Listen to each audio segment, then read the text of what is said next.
Hello everyone, welcome to all of you. आप सभी का आपके अपने प्यारे प्लेटफॉर्म पे स्वागत है। मैं पीयूष परासर आप सभी का स्वागत करता हूं।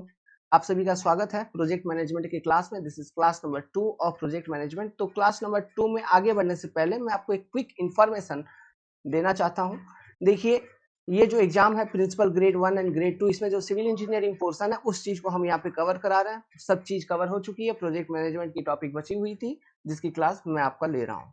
ठीक है, तो बहुत अच्छे तरीके से इफेक्टिवली बहुत ही कम समय में पढ़ाएंगे, है ना। ये देखिए, ये जो क्लासेस है this is your crash course.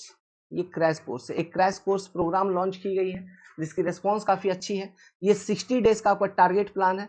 तो अब अधिक से अधिक समय आप बर्बाद मत करिए। अगर आपको ज्वाइन करना है तो आइए ज्वाइन करिए the civil point android application को डाउनलोड कीजिए और यहाँ पे देख लीजिए कॉन्टैक्ट नंबर दिया गया है। यदि आपको किसी भी तरह का डिटेल चाहिए, है ना, कोई इन्फॉर्मेशन, कोई भी डाउट वगैरह हो, प्रिपरेशन से रिलेटेड कोई भी क्वेरी हो, ठीक है, तो आप इस पर्टिकुलर कॉन्टैक्ट नंबर पे कॉन्टैक्ट कर सकते हैं। ये संदीप सर का कॉन्टैक्ट नंबर है और दूसरा वाला कॉन्टैक्ट नंबर शुभम सर का है। आप कॉन्टैक्ट कर सकते हैं और वो आपको पूरा पूरा डिटेल एक्सप्लेन कर देंगे। सभी लोग जितने भी टीचर हैं यहाँ पे एक्सपीरियंस्ड फैकल्टीज हैं जो आपको pin pointed in depth content provide कर रहे हैं जो कि आपके एग्जामिनेशन के लिए। ओके, सो चलिए हम अपने क्लासेस को स्टार्ट करते हैं। प्रोजेक्ट मैनेजमेंट क्लास नंबर 2 का स्वागत करता हूँ। हम पढ़ाई कर रहे हैं प्रोजेक्ट मैनेजमेंट, जिसको आप सीपीएम एंड पट के नाम से जानते हैं। ठीक है, तो लास्ट क्लास में हम लोगों ने नेटवर्क डायग्राम तक देखा था, इंट्रोडक्शन देखा था। ओके, अब हेडिंग डालिए, उससे आगे कंटिन्यू करिए। एक हेडिंग डालिए, डिफरेंस बिटवीन सीपीएम एंड पट। डिफरेंस बिटवीन सीपीएम एंड पट, इस टॉपिक से स्टार्ट करते हैं इस क्लास को।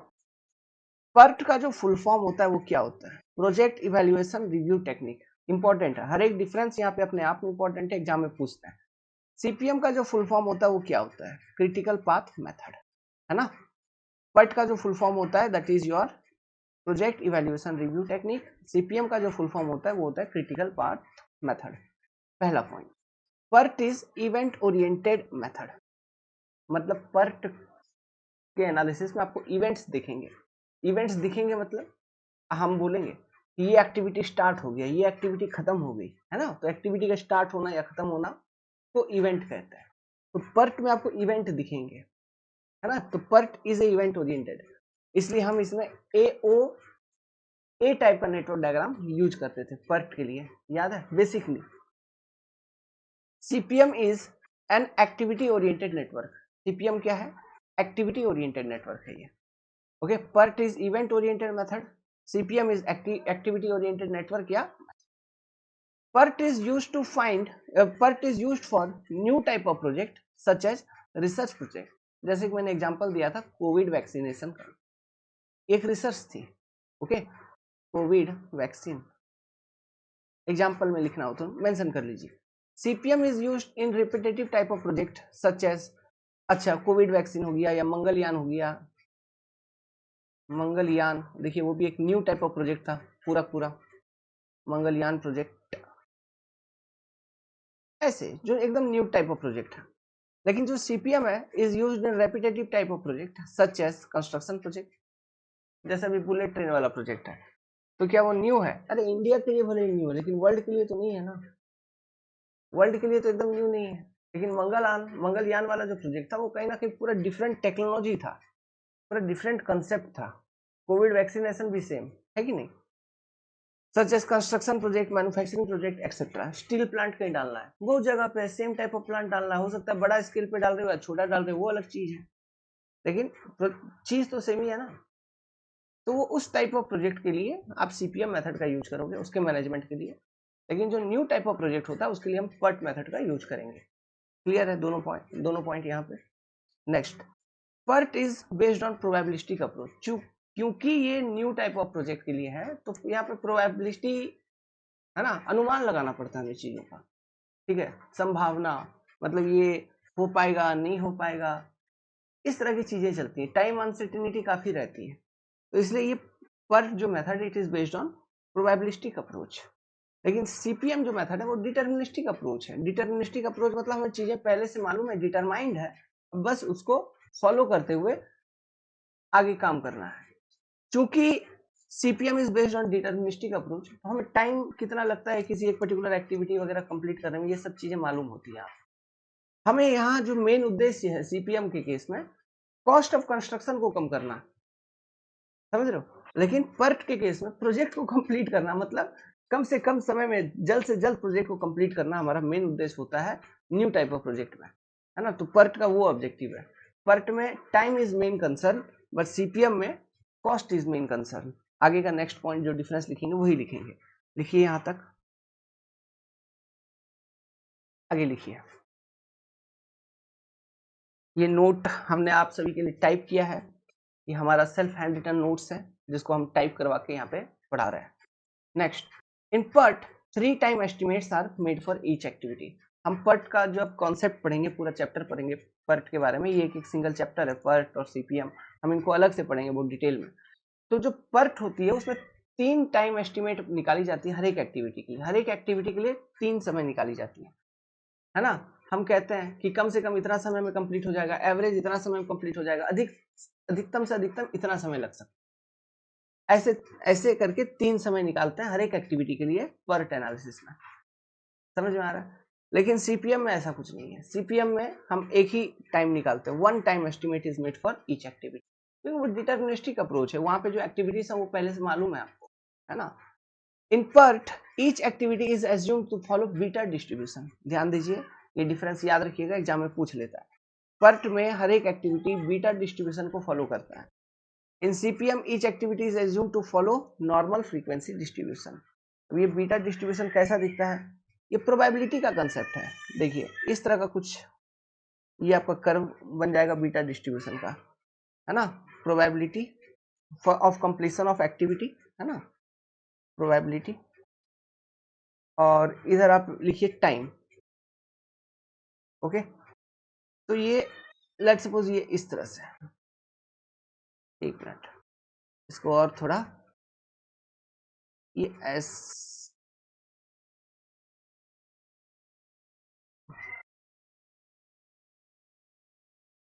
ऐसा कुछ समझ में आ रहा है।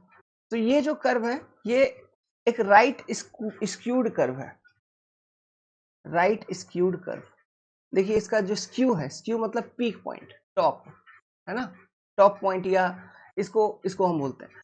तो ये टॉप पॉइंट किधर की ओर झुका हुआ है, कहीं ना कहीं राइट साइड में ज्यादा है, आप देख रहे हो, है ना, राइट साइड की तरफ है। तो इसको हम बोलेंगे राइट स्क्यूड कर्व। जो स्क्यू आ रही है, जो पीक आ रही है, वो राइट साइड में आ रही है, तो ये राइट स्क्यूड कर्व है।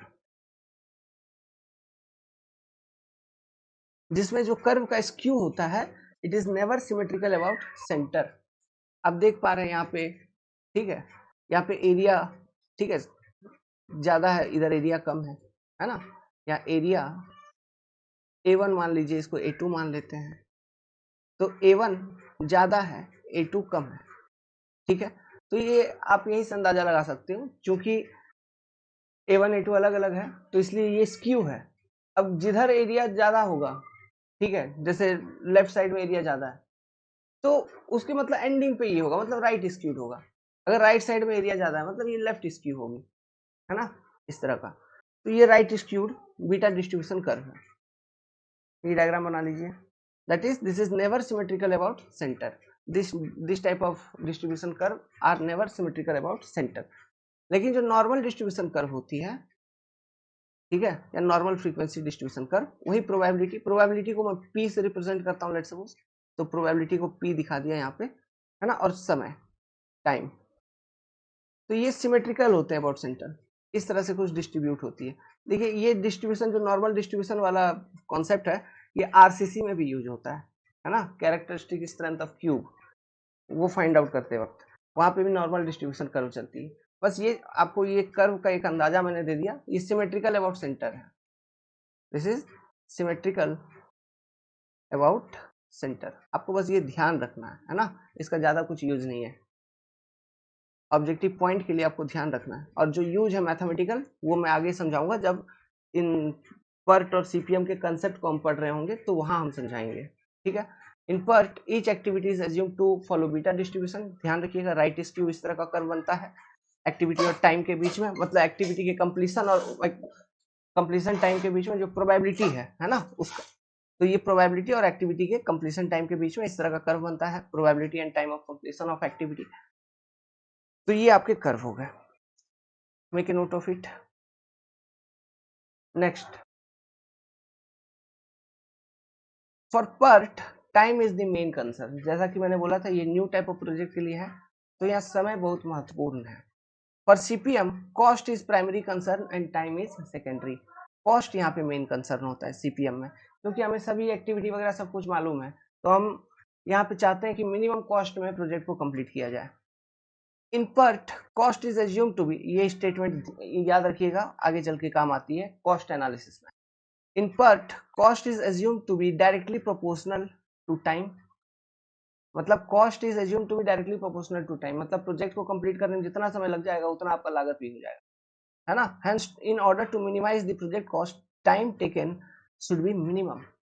लेकिन सीपीएम में ऐसा नहीं है, सीपीएम में इस तरह का कुछ कर्व फॉलो करता है कॉस्ट और आपका टाइम जो है ना। ये आपका स्टार्ट टाइम मान लीजिए, आइडियल स्टार्ट टाइम, और ये ideal and time of A project, तो इस तरह का कुछ कर्व बन जाएगा। तो इसमें देखिए मिनिमम कॉस्ट जो आता है ना, एक कोई दूसरा तीसरा ही टाइम पे आता है, ना स्टार्ट पे आता है ना एंड पे आता है। कोई ये स्टार्ट है, this is your start, this is your and, लेकिन जो मिनिमम कॉस्ट है वो एक तीसरे ही किसी टाइम पे आ रही है, जिसको हम बोलते हैं कौन सा, ऑप्टिमम टाइम।